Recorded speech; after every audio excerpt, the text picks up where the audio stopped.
নিজের বোনকে নিজের হাতে সাজানোর মজাটাই আলাদা, তাই না বলো? আমি যখন ছোট ছিলাম তখন থেকেই ওকে আমি সাজিয়ে দিতাম।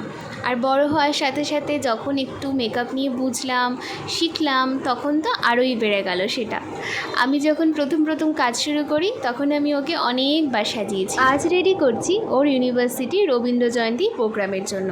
ও আমাকে বলেই দিয়েছিল যে তুই আমাকে একদম হালকা করে মেকআপ করে দিবি, যতটা না করলে নয়, ঠিক ততটাই করিস, কারণ ও নিজেও খুব হালকা মেকআপ পছন্দ করে আমার মতো।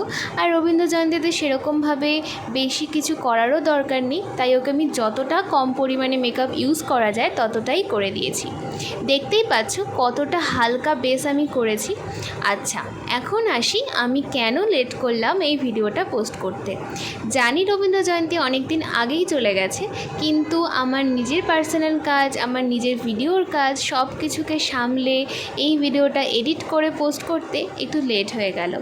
এইদিকে দেখো, ওর আই মেকআপটা আমি যে করছি সেটাও কিন্তু ম্যাট রাখার চেষ্টা করেছি। ও চেয়েছিল একটু স্মোকির ওপর, তাই আমি কাজল দিয়ে সেটাকে স্মাচ করে দিয়েছি। ও আমাকে বলেছিল, দিদি ভাই তুই আমাকে একটু হেয়ারটা করে দিবি, কারণ ওর চুলে ফুল দেওয়ার কথা ছিল। তো হেয়ার থেকে ফুল লুকটাই আমার কাছে করে নিয়েছে। এই হচ্ছে ওর ফুল লুক। এখন তোমরা আমাকে কমেন্ট করে জানাও যে ওকে ঠিক কেমন লাগছে।